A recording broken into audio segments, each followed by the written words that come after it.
معزز سامعین کرام قدر، میدان بدر کے اندر ابو جہل کا قتل۔ حضرت عبد الرحمن بن عوف رضی اللہ تعالیٰ عنہ فرماتے ہیں کہ بدر میں صف میں کھڑا تھا، میرے دائیں اور بائیں دو چھوٹے بچے تھے، حضرت معاذ اور حضرت معوذ رضی اللہ تعالیٰ عنہ۔ ان دونوں نے مجھ سے پوچھا کہ ابو جہل کون ہے؟ ہمارے پیغمبر کو گالیاں دیتا ہے۔ اتنی دیر میں ابو جہل سامنے آیا، میں نے اشارہ کر کے بتایا کہ یہ ابو جہل ہے۔ ان دونوں نے دیکھتے ہی جھپٹ کر حملہ کر دیا اور اس کا کام تمام کر دیا۔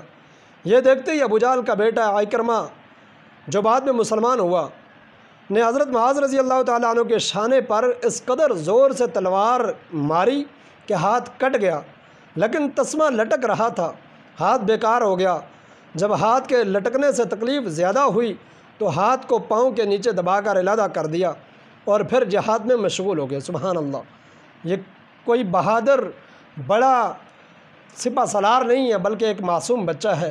جذبہ ایمانی دیکھیے گا کہ ہاتھ لٹک رہا ہے اور میدان کارزار میں یہ حائل ہو رہا ہے لڑنے کے لیے، تو آپ اپنے اس ہاتھ کو پاؤں کے نیچے دبا کر اس کو اپنے جسم سے الگ کر کے پھینک دیتے ہیں اور ایک ہاتھ کے ذریعے سے تلوار چلاتے ہوئے میدان میں نکلتے ہیں۔ یہ جذبہ تھا صحابہ کا۔ قربان جائیں صحابہ پر۔ پھر کیوں نہ صحابہ کی عظمت کو سلام پیش کریں، پھر کیوں نہ صحابہ کے نغمے ہم گائیں، کیوں نہ صحابہ کو سلام عقیدت پیش کریں، جن صحابہ نے اپنے بازو کٹوا کر، اپنے جسم لو لوہان کروا کر یہ دین، یہ اسلام ہم تک پہنچایا۔ ان صحابہ کی عظمتوں کو کروڑوں سلام۔ حضرت معاذ رضی اللہ تعالیٰ عنہ تو اسی جنگ میں شہید ہو گئے، اور حضرت معاذ نے حضرت عثمان غنی رضی اللہ تعالیٰ عنہ کے زمانہ خلافت میں وفات پائی۔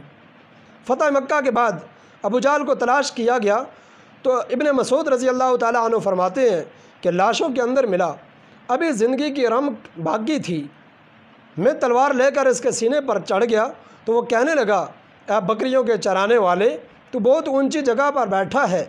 جب میں اس کے سر کو اتارنے لگا تو کہنے لگا، میرے سر کو شانوں کے قریب سے کاٹنا کہ پتہ چلے کہ کسی سردار کا سر ہے، اور محمد کو کہنا کہ میرے دل میں بنسبت پہلے کے آج تمہاری عداوت اور بغض کہیں زیادہ ہے۔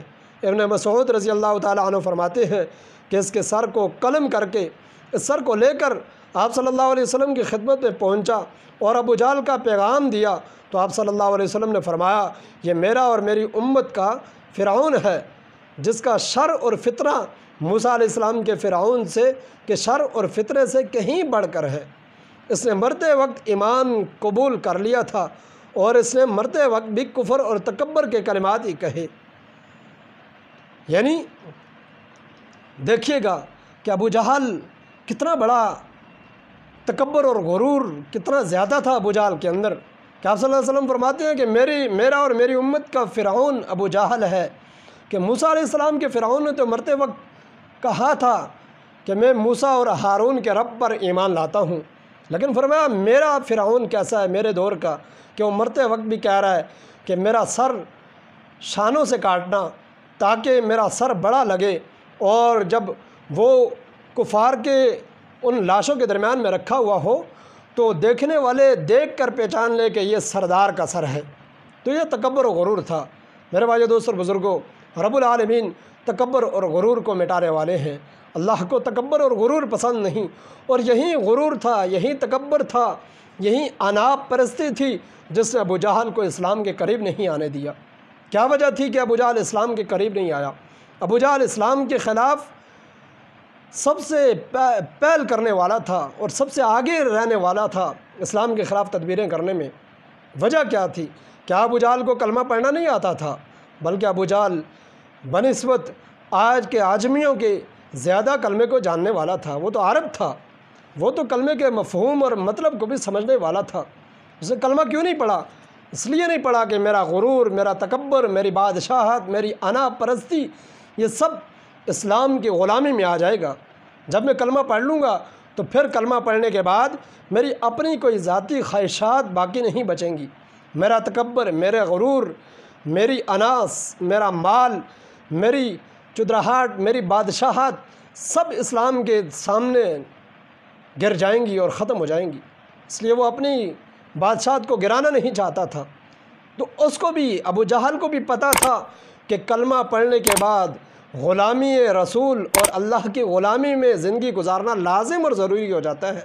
لیکن آج کے مسلمان کو یہ معلوم نہیں کہ وہ کلمہ تو پڑھتا ہے، لیکن غرور اور تکبر کے اندر آج کا مسلمان کہاں پہنچا ہوا ہے، مال و زر کی محبت کے اندر مسلمان کہاں پہنچا ہوا ہے، اور عہدے اور سیٹ کے لالچ میں مسلمان اپنے ایمان کو کیسے بیچ رہا ہے۔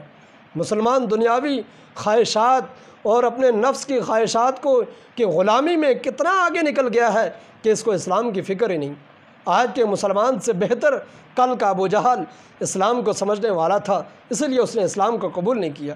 تو میرے بھائی دوست اور بزرگوں، اسلام ہمیں غلامی سکھاتا ہے، اللہ اور اللہ کے رسول کی غلامی سکھاتا ہے اور دنیا کی غلامی سے آزاد کرتا ہے۔ اگر مسلمان اللہ اور اللہ کے رسول کی غلامی میں آ جائے تو ساری دنیا کے خوف اور خطروں سے اور غلامیوں سے اللہ اس کو آزاد کر دے۔ آج ہم غلامی کیوں اختیار کرتے ہیں اور خوشی سے غلام بننا، اپنے لیے فخر محسوس کرتے ہیں غیروں کا غلام بننا؟ وجہ یہ ہے کہ ہم اسلام کے غلام نہیں ہیں، ہم اللہ اور اللہ کے رسول کے غلام نہیں ہیں، جس وجہ سے ہمیں غیروں کا غلام بننا، ہمیں اس میں فخر محسوس ہوتا ہے۔ اگر ہم حقیقی معنوں میں اللہ اور اللہ کے رسول کے غلام بن جائیں تو پھر ہماری نظر دنیاوی طاقت کے اوپر نہ ہو بلکہ رب العالمین کی بادشاہت اور طاقت کے اوپر ہماری نظر ہو۔ اور دوسری چیز جو ابو جہل کے اس واقعے سے سمجھنے کی ہے کہ ابو جہل آپ صلی اللہ علیہ وسلم کے قریبی خاندان میں سے تھا اور ابو جہل قریش میں سے تھا، بڑی سردار تھا اور بڑے نام و نسب والا تھا۔ اگر نام و نسب بڑی چیز ہوتی، مال و زر بڑی چیز ہوتی، سرداری بڑی چیز ہوتی اور قوم اور قبیلے کا بڑا ہونا فخر کی بات ہوتی تو ابو جہل کبھی بھی ہلاک نہ ہوتا، ابو جہل کبھی بھی ناکام نہ ہوتا، وہ کامیاب ہوتا۔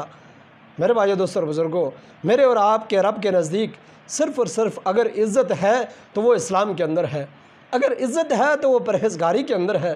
اللہ کو کسی کی بڑی قوم کی کوئی پرواہ نہیں، کسی کی سرداری کی کوئی پرواہ نہیں، کسی کے عہدے کی کوئی پرواہ نہیں، کسی بڑے نام نسب کی کوئی پرواہ نہیں۔